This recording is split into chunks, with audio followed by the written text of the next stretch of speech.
আবার বিশ্বনবী চেহারাটা ফিরায় নিলেন। আবার এইরকম করে ঘুরে বললেন, নবী গো আপনি পবিত্র করে দেন গো নবী। আবার বিশ্বনবী সাল্লাল্লাহু আলাইহি সাল্লাম চেহারাটা ফিরায় নিলেন। একবার, দুইবার, তিনবার, চতুর্থবারের সময় বিশ্বনবী সাল্লাল্লাহু আলাইহি সাল্লাম বলেন, মহিলা তুমি কি এমন অন্যায় কাজ করেছো? তুমি কি এমন জুলুম করেছো? তার কারণে আমি নবীর কাছে বারবার করে বলতেছো। সেই নারী বলতেছেন, নবী গো দুনিয়ার জমিনে আমি জিনা করেছি। জিনা করানোর কারণে গো নবীজি আমার পেটে বাচ্চা চলে এসেছে। বাচ্চা আসানোর কারণে আমি দুনিয়ার জমিনে কাউকে বলতে পাই না, কারো কাছে গিয়ে দাঁড়াইতে পারি না গো নবী। আমি জানি আপনি হলেন রাহমাতাল লিল আলামিন, আখিরি পয়গম্বরের নবী। আপনি হলেন তার নবী, মায়ের নবী গো নবীজি। আপনার কাছে আসলে আপনি বিশ্ব নবী কখনোই তাড়ায়া দিবেন না গো নবী। ওই জন্য গো নবী আপনার দরবারে এসেছি। আসানোর পরে বললেন, নবী গো আমি জিনা করানোর কারণে গো নবীজি আমার পেটে বাচ্চা চলে এসেছে। বিশ্ব নবী বলেন, আমি তো রাহমাতাল লিল আলামিন, আমি তো হলাম দয়ার নবী। তোমাকে তো কোরআনের বিধান হলো, কোরআনের বিধান কার্যকরী করতে গেলে তোমাকে রজম করা লাগবে। তোমাকে দুনিয়ার জমিনে বেঁচে থাকার কোনো অনুমতি নেই। বিশ্বনবী সাল্লাল্লাহু আলাইহি ওয়াসাল্লাম, তোমার তো বেঁচে থাকার কোনো অনুমতি নেই, তোমার মৃত্যুবরণ করতে হবে, তোমার রজম করা লাগবে। কিন্তু আমি তো দয়ার নবী, মায়ের নবী, তোমার মারতে পারি না। তোমার তো মারবেই, কিন্তু তোমার পেটের বাচ্চাটারে আমি নবী কখনোই কষ্ট দিতে চাই না। তুমি পাপ করেছো, তুমি জিনা করেছো, তুমি অন্যায় কাজ করেছো, কিন্তু তোমার ছেলেটা অন্যায় কাজ করেনি। তোমার ছেলেটা যখন অন্যায় কাজ করেনি, তার কারণে তোমার ছেলেটাকে আমি প্রায়শ্চিত্ত করতে পারি না, তোমার ছেলেটাকে আমি মারতে পারি না। বিশ্বনবী সাল্লাল্লাহু আলাইহি ওয়াসাল্লাম বলেন, তোমার গার্জিয়ান ডাকো, তোমার বাবারে ডাকো। সেই মহিলাটার বাবারে ডাকানো হলো, গার্জিয়ান ডাকানো হলো। তারপরে বলেন, ও মহিলার বাবা, এই মহিলাটাকে তোমরা গালমন্দ কেউ করবে না। বাড়ি নিয়ে যাও, যখন বাচ্চাটা দুনিয়ার জমিনে জন্ম নেবে তখন আমি তার নবী, মায়ের নবী, বিশ্ব নবীর কাছে নিয়ে আসবা। আমি নবী কোরআনের বিচার করে দেব, কোরআনের বিচার অনুযায়ী তার ফয়সালা করে দেব, তারে পবিত্র করে দেব। সেই লোকটা যেন তার মেয়েটাকে লইয়া বাড়ি চলে গেলেন। যাওয়ার পরে যখন মেয়েটার বাচ্চাটা জন্ম নিয়েছে, এবার দুনিয়ার জমিনে বাচ্চাটা জন্ম নিয়েছে। বাচ্চাটা জন্ম নেওয়ার পরে সঙ্গে সঙ্গে বিশ্ব নবীর কাছে আসছে। আসার পরে বলতেছেন, নবী গো আমি দুনিয়ার জমিনে যদি জিনাকার হয়ে জিনা করে যদি মৃত্যুবরণ করি, তাহলে কাল কিয়ামতের কোটে মুসিবতের দিনে আমাকে আল্লাহ জিনাকারীদের কাতারে দাঁড় করাবে গো নবীজি। ওই জন্য যেমনি আমার বাচ্চাটা দুনিয়ায় জন্ম নিয়েছে, সঙ্গে সঙ্গে আমি আপনার দরবারে এসেছি। আসানোর পরে বলতেছি, গো নবীজি সঙ্গে সঙ্গে আমাকে পবিত্র করে দিন। দয়ার নবী, মায়ের নবী বলেন, ও মহিলা তোমার আমি পবিত্র করতে পারবো না, তোমার আমি সাজা দিতে পারবো না, তোমার আমি এরকম কাজ করতে পারবো না। কারণ হলো আমি দয়ার নবী, মায়ের নবী, বিশ্বের নবী। তোমার কারণে তোমার বাচ্চাটা দুধ তোমার পান না করে বাচ্চাটা মৃত্যুবরণ করবে। ওই কারণে যাও যাও যাও, বাড়ি নিয়ে চলে যাও। যখন বাচ্চাটা দুধ খেতে পারবে তখন বাচ্চাটাকে আমার দরবারে নিয়ে আসবা, যাও। এবার মহিলাটাকে বললেন, মহিলা তুমি বাড়ি চলে যাও, এই বাচ্চাটা নিয়ে চলে যাও। যাওয়ার পরে বাড়িতে যখন তোমার ছেলেটা রুটির টুকরোগুলো খেতে পারবে, রুটি খেতে পারবে, খাবার খেতে পারবে দুনিয়ার জমিনে, তখন আমি দয়ার নবী, মায়ের নবী, বিশ্বের নবীর কাছে নিয়ে আসবা।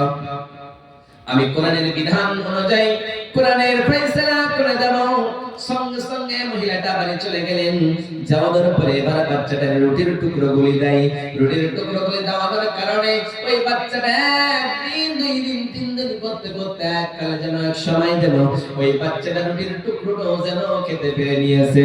যেমনি বাচ্চাটা রুটির টুকরো খেতে পেরেছে, সঙ্গে সঙ্গে মহিলাটা দেরি না করে এবার দয়ার নবী, মায়ের নবী, বিশ্ব নবী সাল্লাল্লাহু আলাইহি ওয়াসাল্লামের কাছে এসে বলেন, নবী গো, ও দয়ার নবী গো, মায়ের নবী, সহ্য হয় না গো নবীজি, আমার যদি এক্ষুনি জানটা বের হয়ে যায় গো নবীজি, কাল কিয়ামতের কোটে মুসিবতের দিনে জিনাকারীর খবরে আমার দাঁড় করা লাগবে গো নবীজি, আমি দাঁড় হতে চাই না। সঙ্গে সঙ্গে নবীজি বললেন, মহিলা রে তোমার আল্লাহ বলে কত ভাই, তোমার কঠিন কিয়ামত বলে কত ভাই, অন্যায় করেছো, তুমি জিনা করেছো, ওই জিনা করানোর কারণে তুমি আর বসে থাকোনি। তোমার যদি জিনা করানোর কারণে তোমার পেটের বাচ্চাটা তুমি নষ্ট করে দিতা, তোমার পেটের বাচ্চাটা তুমি কোথাও ছেড়ে চলে আসতা, তুমি তোমার পেটের বাচ্চাটাকে মেরে ফেলে দিতা। দুনিয়ার জমিনে অন্যায় কাজ করেছো, তার কারণে কেউ জানতে পারেনি তুমি আমি নবীর কাছে এসেছো। আমি নবীর কাছে এসে বলতেছি, নবী গো, বোধহয় নবী সহ্য হয় না, এখন যদি আমার মৃত্যু হয়ে যায়, কাল কিয়ামতের কোটে মুসিবতের দিন আমি সহ্য করতে পারবো না, জিনাকারীর কাতারে আমার দাঁড় করা লাগবে গো নবীজি।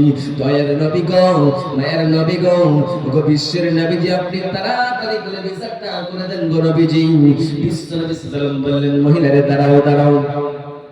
বিশ্ব নবী সাল্লাল্লাহু আলাইহি ওয়াসাল্লাম বললেন, মহিলা দাঁড়াও দাঁড়াও, তোমার বিচার আমি এক্ষুনি করে দিচ্ছি। সাহাবায়ে কেরামদের ডাক দিয়ে বললেন, আমার সাহাবায়ে কেরামেরা, তোমরা সবাই চলে এসো, চলে এসো, চলে এসো। সমস্ত সাহাবায়ে কেরামেরা আসলেন। আসানোর পর আমার নবীজি বললেন, আমার সাহাবায়ে কেরামেরা, কেউ কি রয়েছো, এই বাচ্চাটার জিম্মেদার কেউ কি নিতে পারবা, এই বাচ্চাটার পরবর্তী কি কেউ করতে পারবা, এই বাচ্চাটা কি দেখভাল কেউ করতে পারবা? এক সাহাবী দাঁড়িয়ে বললেন, নবী গো, ওগো দয়ার নবী, ওগো মায়ের নবী, ওগো বিশ্বের নবীজি, আপনি এই বাচ্চাটারে আমারে দিয়ে দিন গো নবীজি, এই বাচ্চাটার দেখভাল আমি করে নেব গো নবীজি। বিশ্ব নবী সাল্লাল্লাহু আলাইহি ওয়াসাল্লাম বাচ্চাটারে এক সাহাবীকে দিলেন। এক সাহাবীকে দেওয়ার পরে বললেন, যাও যাও, মেয়েটাকে জমিনে নিয়ে চলে যাও, একটা ময়দানে নিয়ে যাও। না যাওয়ার পরে কোমর পর্যন্ত, গলা পর্যন্ত গেড়ে দিয়ে পাথর মেরে মেরে মেরে জীবনের মতো মেয়েটারে শেষ করে দাও। সাহাবায়ে কেরামেরা নিয়ে গেলেন। নিয়ে যাওয়ার পরে এবার সবাই পাথর মারতে শুরু করলো।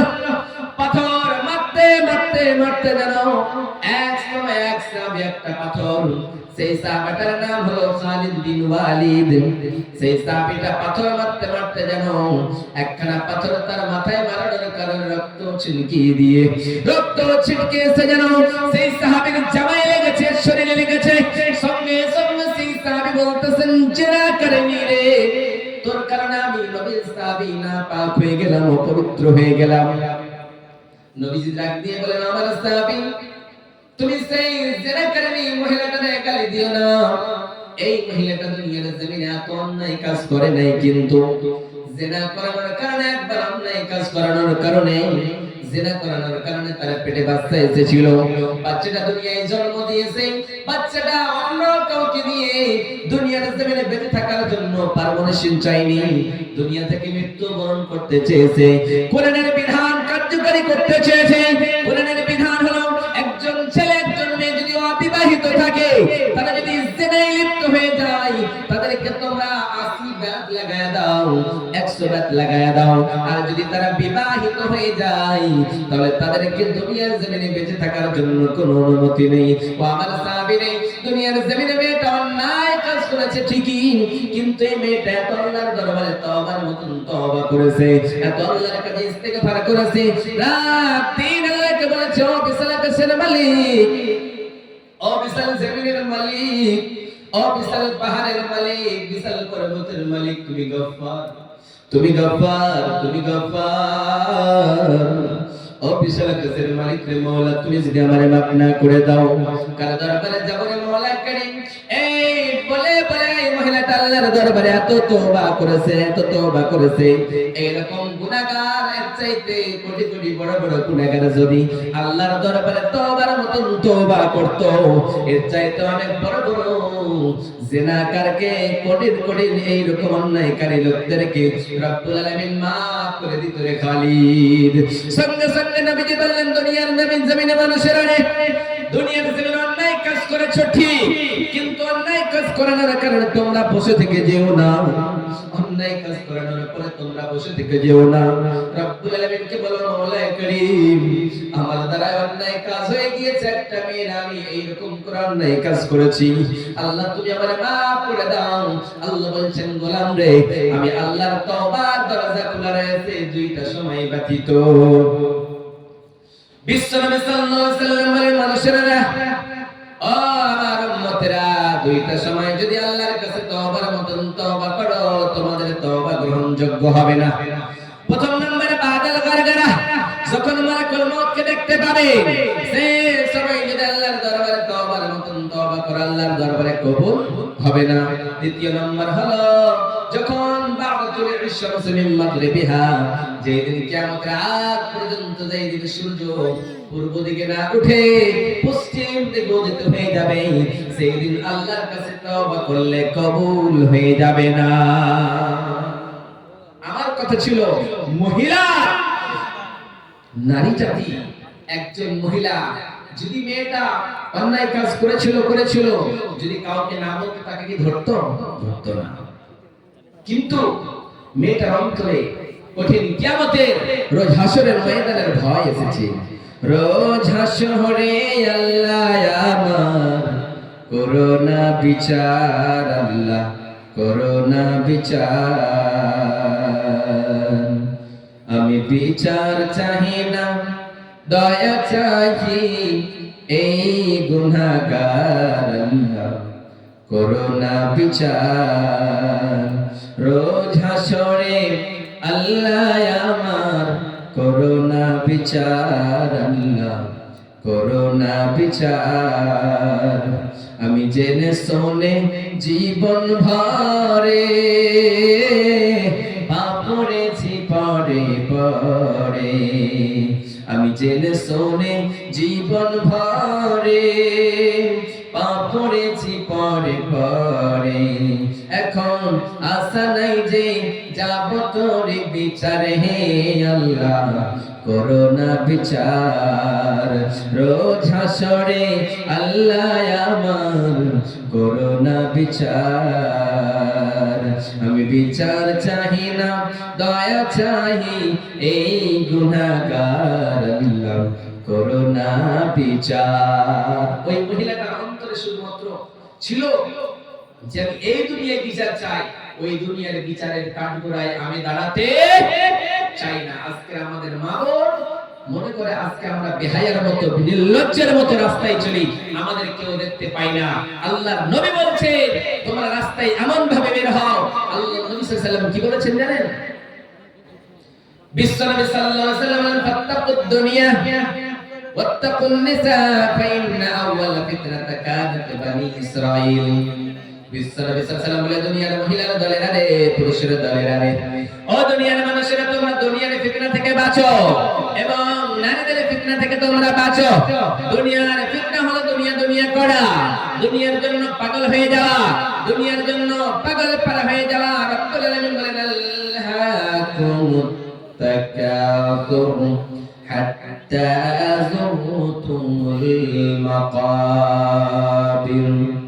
রব্বুল আলামিন বলেন দুনিয়ার মানুষেরা, দুনিয়ার মানুষ পাগল পারা হয়ে যাবে, দুনিয়া বলে পাগল হয়ে যাবে। কারণ হলো আমাল হায়াতুদ দুনিয়া ইল্লা মাতাউল গুরুর।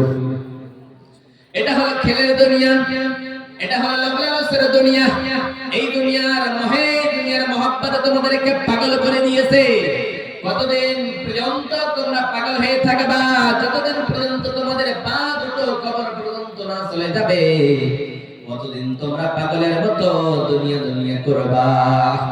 একজন মানুষকে যদি একটা স্বর্ণ পাহাড় দিয়ে দেওয়া হয়, বিশ্বনবী সাল্লাল্লাহু আলাইহি ওয়াসাল্লাম দুনিয়ার মানুষেরা নেই, একজন মানুষকে যদি স্বর্ণ পাহাড় দেওয়া হয়, উহুদ পাহাড় সমতুল্য একটা পাহাড় সোনা দিয়ে দেওয়া হয়, ওই লোকটা বলবে আমার হবে না, আরেকটা পাহাড় লাগবে, আরেকটা স্বর্ণের পাহাড় লাগবে। ওই লোকটা যদি দ্বিতীয় পাহাড় দিয়ে দেওয়া হয়, দুইখানা উহুদ পাহাড় সমতুল্য স্বর্ণ দিয়ে দেওয়া হয়, সোনা দিয়ে দেওয়া হয়, সেই লোকটা বলবে আমার আরো লাগবে। বিশ্বনবী সাল্লাল্লাহু আলাইহি ওয়াসাল্লাম বলে দুনিয়াটা তারে যদি দিয়ে দেওয়া হয়, এইরকম পাহাড় যদি তারে আরো দিয়ে দেওয়া হয়, তারপরে লোকটা বলবে আমার আরো লাগবে বলে চিৎকার করবে। দুনিয়ার মানুষের পেট ততদিন পর্যন্ত ভরবে না। বিশ্বনবী সাল্লাল্লাহু আলাইহি ওয়াসাল্লাম বলে দুনিয়ার মানুষেরা রে, বনি আদমের পেট ততদিন পর্যন্ত ভরবে না। কতদিন পর্যন্ত? যতদিন পর্যন্ত বনি আদমের মুখে মাটি না পড়বে, ততদিন পর্যন্ত বনি আদমের পেট ভরবে না। অর্থাৎ মানুষটা যখন মৃত্যুবরণ করবে, যখন মানুষটাকে কবরে রেখে আসা হবে, মালাকুল মউতের ফেরেশতা তার জীবনটা নিয়ে যাবে। মালাকুল মউত মওতের ফেরেশতা নিয়ে যাওয়ার পরে তারা যখন কবরে রাখবে, কবরে সবাই মাটি দিয়ে আসবে, সেই লোকটা দুনিয়ার মহব্বত বলে ভুলবে, ততদিন পর্যন্ত লোকটা ভুলবে না। আবার বিশ্বনবী সাল্লাল্লাহু আলাইহি ওয়াসাল্লাম বলেন, নারীদের ফিতনা থেকে তোমরা বাঁচো। নারীরা তোমাদেরকে রাস্তা অবলম্বন করবে, তোমাদেরকে ভুলিয়ে গুনাহের দিকে নিয়ে যাবে, অন্যায় কাজের দিকে নিয়ে যাবে। তোমরা সেখান থেকে তোমরা ভয় করো, তাদের ফিতনা থেকে তোমরা বেঁচে থাকো। ওই জন্য বিশ্বনবী সাল্লাল্লাহু আলাইহি ওয়াসাল্লাম বলেন, তারাকতু বা'দি ফিতনাতান আল-রিজাল নিসা। ও দুনিয়ার মানুষেরা রে, আমার উম্মতের জন্য সবথেকে ভয় যেটা হলো, সব থেকে যে জিনিসটা আমি নবী ভয় করি, আমার পরে যেটা সব থেকে ফিতনা বড়, সেটা হলো নারীদের ফিতনা। ওই নারীদের ফিতনা থেকে আমি নবী সব থেকে আমার উম্মতিদেরকে ভয় করি। ওই জন্য বিশ্বনবী সাল্লাল্লাহু আলাইহি ওয়াসাল্লাম দুনিয়ার মহিলার দল যখন রাস্তায় বের হয়ে যায়, তখন তারা শয়তানের আকৃতিতে চলে। একটা মানুষের কাছে যখন ডাক করে একটা নারী যায়, তখন শয়তানের মতো হয়ে চলে। শয়তান যেমন করে এইরকম করে যায়, একটা পুরুষ তাকে দেখার জন্য আকর্ষণ হয়ে যায়। তাহলে নবী কি বলেছে, যে একটা মেয়ে যখন রাস্তায় চলে শয়তানের আকৃতিতে চলে, কারণ শয়তান যখন রাস্তায় চলে তখন ওই নারীটাকে আকর্ষণ করার জন্য নারীরাও পুরুষদেরকে আকর্ষণ করার জন্য পুরুষরাও নারীদেরকে আকর্ষণ করে। তাহলে নারী জাতিকে আল্লাহ নবী সাল্লাল্লাহু আলাইহি ওয়াসাল্লাম এবং আল্লাহ বললেন তারা হলো জমি। ওই জন্য রব্বুল আলামিন বলেন, নিসাউকুম হারসুল লাকুম ফাআতু হারসাকুম। রব্বুল আলামিন বলে, দুনিয়ার মানুষেরা রে, নারীরা হলো জমি, নারীরা হলো খেতি, নারীরা হলো ভূমি। যেমন তোমরা দুনিয়ার জমিনে যখন একটা জমিনের ভিতরে গম লাগাও, ওই জমিনে গম লাগালে গম হবে, ভুট্টা লাগালে ভুট্টা হবে। ওই জমিনে তোমরা যদি আলু বেগুন লাগাও, তাহলে আলু বেগুন হবে, সবকিছুই হবে। জমিন থেকে তোমাদের অনেকগুলি ফসল আছে, অনেকগুলি কিছু আছে। অনুরূপ ভাবে রব্বুল আলামিন জমিন বললেন, খেতি বললেন, ভূমি বললেন নারীদেরকে। ওই নারীদের কাছ থেকে তোমাদের আলেম ওলামা আছে, ইঞ্জিনিয়ার আছে, প্রফেসর আছে। ওই নারীদের কাছ থেকে ডক্টর আছে, ওই নারীদের কাছ থেকে ইঞ্জিনিয়ার, প্রফেসর সব কিছুই আছে। ওই জন্য নারীরা হলো জমি। ওই জমিতে তুমি যদি ভালো করে চাষ করো, ভালো করে ব্যবহার করো, ভালোভাবে যদি জমিটা ভালো নাও, তাহলে ওই জমি থেকে তুমি ইঞ্জিনিয়ার নয়, ওই জমি থেকে তুমি আল্লাহর ওলি পাবা। ওই জমি থেকে নবী এসেছে, ওলি এসেছে, সমস্ত দুনিয়ার জমিনেরাই মানুষেরা এসেছে। ওই জন্যই নবীজি বললেন, দুনিয়ার মানুষেরা নারীদের তোমরা সম্মান করবা। নারীদের সম্মান বিশ্বনবী সাল্লাল্লাহু আলাইহি ওয়াসাল্লাম বাড়ায়া দিলেন, কয়েকগুণ বাড়ালেন। বাড়াতে বিশ্বনবী বাড়িয়ে দিলেন নারীদের সম্মান। বিশ্বনবী সাল্লাল্লাহু আলাইহি ওয়াসাল্লামের কাছে এক সাহাবী এসে বললেন, নবী গো, দুনিয়ার জমিনে কার খিদমত করব রে নবী? বিশ্বনবী সাল্লাল্লাহু আলাইহি ওয়াসাল্লাম বলেন, তোমার মায়ের। আবার সাহাবী বলেন, কার? তারপরে নবী বলেন, তোমার মায়ের। আবার সাহাবী বলেন, তারপরে কার? তারপরে নবীজি বলেন, তোমার মায়ের। আবার বলেন, তারপরে কার? নবীজি বলেন, তোমার বাবার। বিশ্বনবী সাল্লাল্লাহু আলাইহি ওয়াসাল্লামের কাছে এসে বললেন, নবী গো, কার খিদমত করব, কার সম্মান করব? নবীজি বললেন, তোমার মায়ের, তোমার মায়ের, তোমার মায়ের। চতুর্থবারের সময় নবীজি বললেন, তোমার বাবার। কারণ বাবার চাইতে মায়ের সম্মান বিশ্বনবী 3 গুণ বাড়ায় দিলেন। কেন বাড়ালেন? কারণ তোমার বাবা, তোমার মা দুনিয়ার জমিনে তোমার 10 মাস 10 দিন পেটে ধারণ করেছে, তোমার বাবা ধারণ করে নাই। তোমার বাবা তোমার এইরকম করে লালন পালন করে নাই, প্রসবের যন্ত্রণা সহ্য করেছে তোমার মা, তোমার বাবা সহ্য করে নাই। যখন তোমার ডেলিভারি এসেছিল, তোমার মায়ের প্রসবের যন্ত্রণা উঠেছিল, তখন তোমার মা তার মায়ের দিকে ডাক দিয়ে বলে, আমার দাদিরা ও আমার খালারা, আমার প্রসবের যন্ত্রণা সহ্য হয় না, আমি আর সহ্য করতে পারি না, আমার কোন একটা অস্ত্র দাও, বিষ দাও, আমি বিষকে পান করে বিষকে আমি মৃত্যুবরণ করব। এই বাচ্চা প্রসবের যন্ত্রণা আমি মা সহ্য করতে পারি না। সেই সময় তার মায়েরা বলেছিল, আমার বেটি রে, প্রসবের যন্ত্রণা সহ্য করতে গেলে, বাচ্চা জন্ম দিতে গেলে এরকম কষ্ট সহ্য করতে হয়। সঙ্গে সঙ্গে মা বাচ্চাটাকে জন্ম দিয়েছে, এই কষ্ট সহ্য করেছে, তোমার বাবা করে নাই। তোমার মা তোমার দুধ পান করেছে 2 বছর, তোমার বাবা করে নাই। তোমার মা তোমার পেশাব করিয়েছে, পায়খানা পরিষ্কার করিয়েছে, তোমার বাবা নাই। যেই মা তোমারে, তুমি যখন বিছানায় ঘুমাইছিলে ঠান্ডার দিনে, তুমি যখন তোমার মায়ের ডান পাশটা ভিজাইয়া দিয়েছিলা, তোমার মা তোমার বাম পাশে করেছিল, তোমার বাম পাশে তোমার মায়ের মাটা ভিজাইয়া দিয়েছিলা, তোমার মা তোমারে বুকের উপরে শুইয়া তোমারে আদর করেছিল, তোমার বাবা করে নাই। ওই জন্য বিশ্বনবী বললেন, তোমার মায়ের খেদমত করো, তোমার মায়ের খেদমত করো।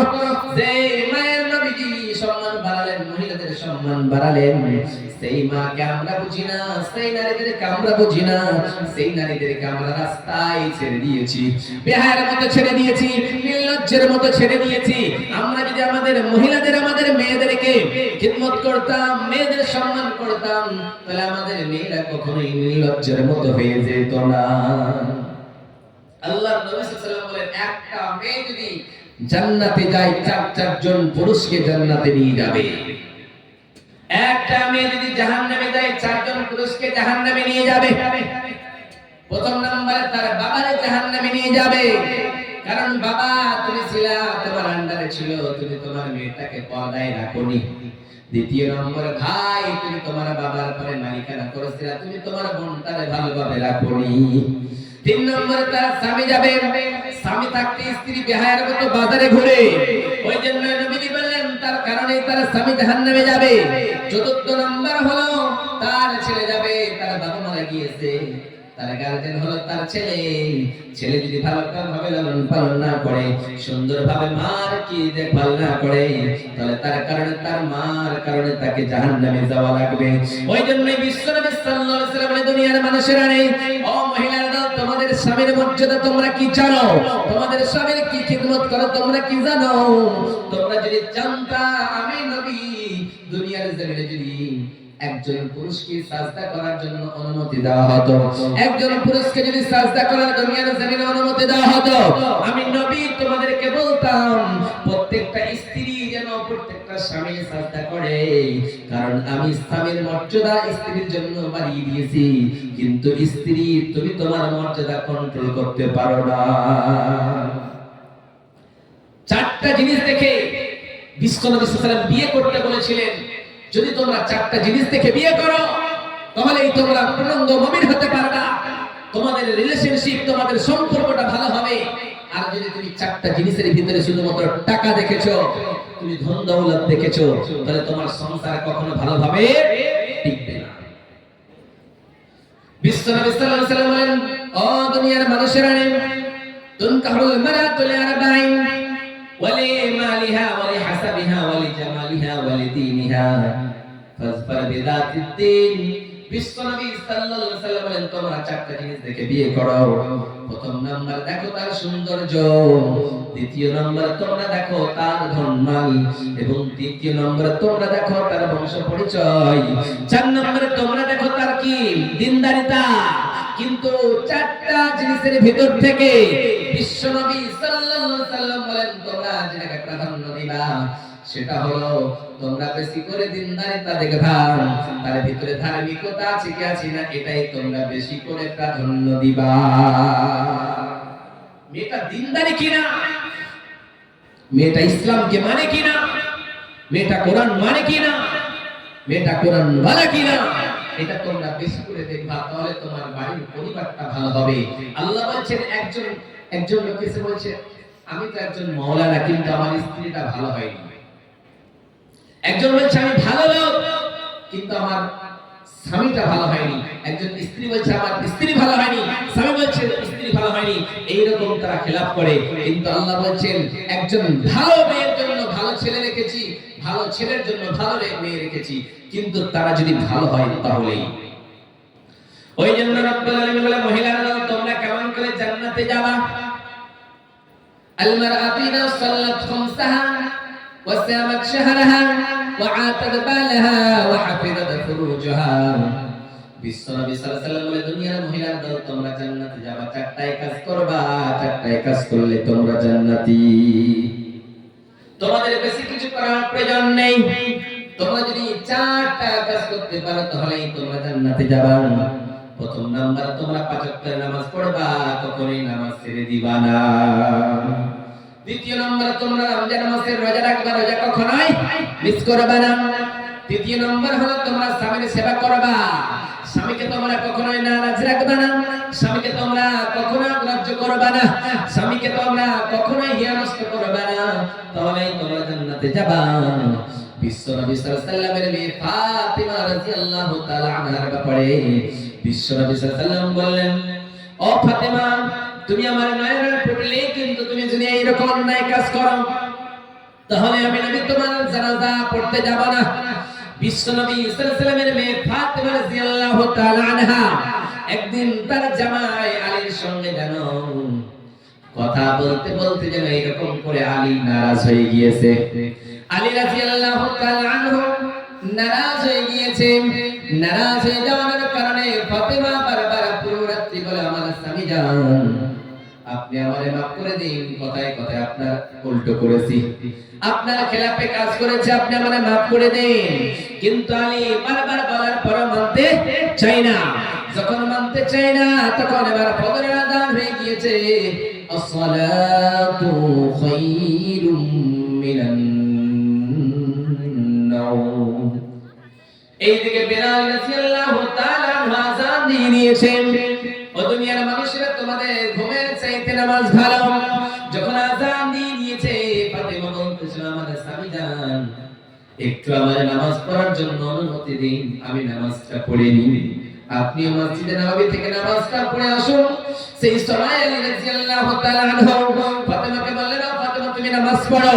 এবার আলী রাদিয়াল্লাহু তাআলা আনহু নামাজ পড়লেন। দুইজনে নামাজ পড়ানোর পরে ফাতিমা বলতেছেন, আমার স্বামী যান, আপনি তো পুরো রাত্রে আমার উপরে নারাজ ছিলেন, আমার উপরে নারাজ ছিলেন, নাখুশ ছিলেন, তাহলে একটু আমার আব্বু জানের সঙ্গে বিশ্বনবীর সঙ্গে দেখা করার জন্য কি পারমিশন দিবেন? আলী বলতেছেন, যাও যাও, তোমার বাবার সঙ্গে দেখা করে এসো, বিশ্বনবী সাল্লাল্লাহু আলাইহি ওয়াসাল্লামের সঙ্গে দেখা করে এসো। এবার বিশ্বনবীর দরবারে গিয়েছে। যাওয়ার পরে বিশ্বনবীর সঙ্গে সঙ্গে নিজের মেয়েটাকে দেখলেন। দেখানোর পরে বলতেছিল, আমার মেয়ে, তোমার মুখটা কেন এরকম হয়েছে, তোমার চেহারাটা কেন বিবরণ হয়েছে, তোমার চেহারাটা কেন এরকম আজকে হয়ে গিয়েছে? সেই সময় ফাতিমা বলতেছিল, আমার আব্বা, ও বিশ্বনবী গো, আপনার জামাই আলী আজকে আমার সঙ্গে পুরো রাত্রি কথা বলেনি, আমার উপরে নারাজ ছিল, আমার উপরে নাখুশ ছিল। বিশ্বনবীর চেহারাটা সঙ্গে সঙ্গে লাল হয়ে গেল। সঙ্গে সঙ্গে লাল হওয়ার কারণে বিশ্বনবী সাল্লাল্লাহু আলাইহি ওয়াসাল্লাম বলেন, ও ফাতিমা, তুমি আমার নয়নের পুতলি, তোমাকে যে কষ্ট দেয় আমি নবী কষ্ট পাই, তোমাকে যে আনন্দ দেয় আমি নবী আনন্দ পেয়ে যাই, কিন্তু তারপর তুমি তোমার স্বামীকে নারাজ করেছো। তার কারণ আমি নবী বলতেছি, আজকের রাত্রিতে তুমি যদি মৃত্যুবরণ করতা, যদি তোমার মওত হয়ে যেত রে ফাতিমা, তাহলে আমি তোমার বাবা বিশ্বনবী বলতেছি, তোমার জানাজার নামাজ আমি নবী পড়তে যেতাম না। যে নবী নিজের মেয়ের জন্য এই কথা বলছে যে তোমার জানাজা পড়তাম না, আজকে যদি কোন ছেলে কোন মেয়েকে বলে এইরকম বলেছে, সঙ্গে সঙ্গে তার বাবা বলবে, কে বলেছে রে? সঙ্গে সঙ্গে গিয়ে তারা অ্যাকশন নেবে। তাহলে আমরা যে জায়গায় মৃত্যুবরণের পরে একটা জায়গায় যেতে হবে, তার নাম হলো কবরস্থান। তাই তো? কবরস্থান। ওই কবরস্থানে আমাদের সবাইকে যাওয়া লাগবে। যেতে হবে তো হবে না? সবাইকে যাওয়া লাগবে। আপনারা রাত্রি প্রায় একটা আমাদেরকে বিশ্বনবী সাল্লাল্লাহু আলাইহি ওয়াসাল্লাম এক সাহাবী আমিরুল মুমিনিন খলিফাতুল মুসলিমিন সাইয়েদনা উসমান গনি রাদিয়াল্লাহু তাআলা আনহু কি বলতেছেন? সাইয়েদনা উসমান গনি রাদিয়াল্লাহু তাআলা আনহু জর্জর করে কবরের কাছে গিয়ে কান্না করতেন। কবরের স্থানে গিয়ে কান্না করতেন। সাহাবারা প্রশ্ন করতেন, ও উসমান, তোমার কাছে যখন জাহান্নামের কথা বলা লাগে, তোমার কাছে যখন কিয়ামতের কথা বলা হয়, তোমার কাছে যখন আল্লাহর ভয়ের কথা বলা হয়, তোমার কাছে যখন জাহান্নামের কথা বলা হয়, ও উসমান, তুমি এত জর্জর করে কান্না করো না, তোমার কি ব্যাপার? তোমার কাছে যখন কবরের কথা বলা হয় তখন তুমি এইরকম টসটস করে কেন কান্না করে রে উসমান? যখন তুমি কবরের পাশ দিয়ে যাও, যখন তুমি কবরের স্থানে চলে যাও, তখন তুমি কেন কান্না করো? সেই সময় উসমান গনি বললেন, ও নবীর সাহাবারা, ও বিশ্ব নবীর সাহাবারা রে, আমি এই জন্যই কান্না করি, আমি কবরের কাছে গিয়ে কান্না করি, আমি কবরস্থানে গিয়ে কান্না করি। তার কারণ কি তোমরা মানবা না? তোমরা কি জানবা না? তোমরা কি শুনতে চাও না? আমি নবীর সাহাবী, আমি জানি তোমরা জানো না, জানো না, জানো না। মৃত্যুর পর একটা জায়গা রয়েছে, যেই জায়গাটা প্রথম নম্বরে, সেটা হলো জায়গা বিশ্বনবী সাল্লাল্লাহু আলাইহি ওয়াসাল্লাম বলেছেন, হাসর, মিজান, পুলসিরাত, কিয়ামত, সব জায়গার থেকে প্রথম নাম্বার স্টেশন হলো কবর, প্রথম নাম্বার স্টেশন হলো গোরস্থান। ওই কবরটা প্রথম নাম্বার স্টেশন। ওই স্টেশনে কেউ যদি পাস হয়ে যায়, কেউ যদি পাস হয়ে যায় তাহলে জান্নাতি, কেউ যদি ফেল হয়ে যায় জাহান্নামী। ওই জন্য এই কবরস্থানে গিয়ে কান্না করি, কারণ হলো এই জায়গা এমন ভয়ানক জায়গা, এই জায়গা এমন ভয়ঙ্কর জায়গা, এই জায়গা যদি আল্লাহর রাস্তে, এই জায়গাতে যদি কোনো মানুষের পক্ষে হয়ে যায়, সেই লোকটা জান্নাতি হয়ে যাবে। এই লোকটা যদি কারোর বিপক্ষে হয়ে যায়, এই কবরটা যদি বিপক্ষে হয়ে যায়, তাহলে সেই লোকটা জাহান্নামী হয়ে যাবে। তাহলে আমাদের সবাইকে কবরে যাওয়া লাগবে। কবরের জন্য একটা জায়গা, তার নাম হলো গোরস্থান। ওই গোরস্থানের জন্য, কবরস্থানের জন্য কোন আল্লাহর বান্দা প্রথম নম্বরে আমার হাতে ৫,০০০ টাকা দাতা দিয়ে যাবে। ৫,০০০ টাকার দাতা মাওলানা, আমার বাবা কবরে চলে গিয়েছে, আমার মা কবরে চলে গিয়েছে, আমি আমার মায়ের জন্য, আমি আমার বাবার জন্য ৫,০০০ টাকার দাতা একজন দিলাম। অনেকেই দিয়ে গিয়েছেন, অনেকেই দিয়ে গিয়েছেন। আমি একজন দেখতে চাই, শুধুমাত্র মহিলাদের কাছ থেকে হোক, পুরুষদের কাছ থেকে হোক, আমি একজন দেখতে চাই ৫,০০০ টাকার দাতা এই কবরস্থানের জন্য। এই জায়গাটা বলে আপনাদের একটু মনে হয় না?